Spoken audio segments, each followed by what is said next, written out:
Today we're going to learn a game called Capture 5 that some of you may have played before.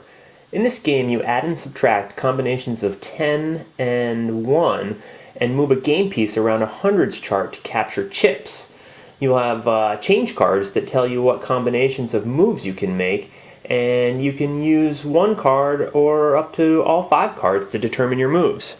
So here we have our hundreds chart and we have our change cards. Our change cards have different combinations of 10 and 1 on them. You can see we have a bunch of different cards made up. I made my cards off of index cards, but sometimes your son or daughter may come home with a set of these cards already made. Instead of using chips, what I'm using today are some pennies and some dimes. And for my game piece, I'm going to use a red jelly bean. So to get started, what you have to do is you have to place your chips, in this case the coins, on the 100s chart. You just sort of randomly place them around the chart. Later we're going to be trying to capture these pieces, hence the name Capture 5. So I'm just sort of spreading them around the board. Kind of put them anywhere. I have 5 of the dimes and 5 of the pennies. And then, what you do is you deal each person that's playing the game 5 of the change cards. So I'll deal myself 5 of the cards. Typically they might be face down, but what I'll do here for us is I'll show you the cards that I have. I've got a plus 20 there. I've got a plus 10. I've got a minus 1. A plus 3 coming out.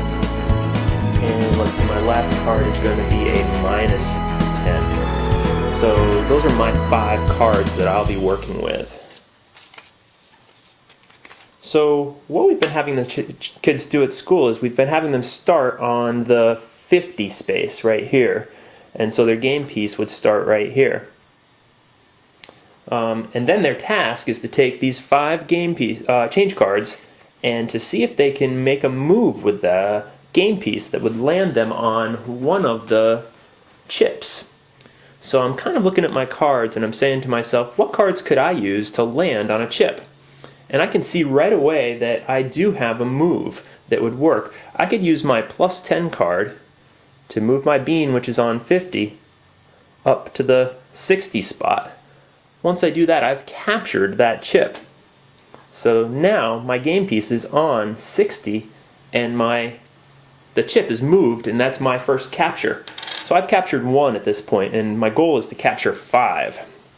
Okay, but our turn's not done right there. We want to reinforce the fact that we are creating equations when we're doing this. And so what we have the students do at school is now they have to write an equation with the cards that they just used and then give us their new sum or their total.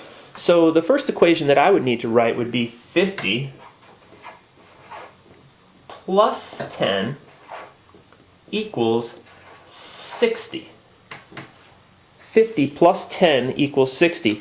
I had used my plus 10 change card, added 10 to my 50, which moved me down 1 spot on the hundreds chart. So now I've written that equation. My next equation, when it's my turn to go again, will start on 60. So my next equation is going to be 60 plus or minus something, depending on what my cards are. So then you take one of your card that you used, you exchange that into the discard pile and get yourself a new card. My new card is a plus 2 card. Okay, so the next player would get a turn, and then when it came around to be my turn again, I would take a look at my cards again and see what could I do to add or subtract and end up on one of these pieces. So let's see. I see that if I were to add 2, that I could get my piece from 60 to 61 and 62. So in 2 moves, I was able to capture 2 of the chips.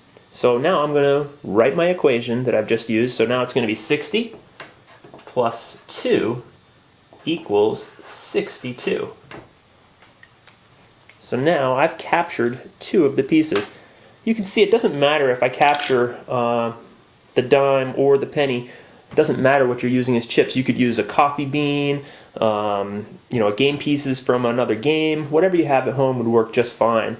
And let's see, so I've used that +2 card, so I need to discard the +2 card and get myself a new card. Okay, and I've got my new card is -3. So we would keep kind of playing along, and let's see what would happen next for my next move. Let's see, if I were to start now with 62, start there, I can see that if I were to add 3, I have a +3 card, that would move me to 63, 64, 65, and then I'd be in that column with the 5s. So now maybe I could use one of my plus or minus 10 cards to move up or down within that column. I don't have a +10 that would get me on 75. Oh, goodness. And if I were to do my +20, that would get me up to 85. So I guess what I'm going to try is maybe just do a -10 and get myself right here onto 55. So now what I've done is I've done 62 plus 3 plus, little mistake there, -10 equals 55. Alright, now my bean is here, but I didn't end up capturing anything that time. So I can take my 2 cards that I used away, and then I can add 2 more. Now I have a +10 and a -20. Alright, so again, we would take turns. The next player would go and see if they capture anything. And I'll do one more turn just so we can see that we make sure we understand what's happening. So now I'm on 55, and I see that I do have a -20 card and a +20 card, both of which would help me to land on either the 35 or the 75. I'm going to go ahead and use my -20 card. So my next equation would start with 55, and I'm going to subtract 20, and my total is going to now be 35. So I'll move my bean -10, -20, and I have, yes, once again captured another chip. So there you have it. That's Capture 5, and the game is finished when one person has captured 5 chips. So I created this version of the game with things from around my house, and if you look on the website, you'll be able to find where I have provided you with a link to download your own 100s chart. You can print one out at home if your son or daughter doesn't bring one home in their binder with them. So anyway, take care, and I hope you enjoy playing Capture 5.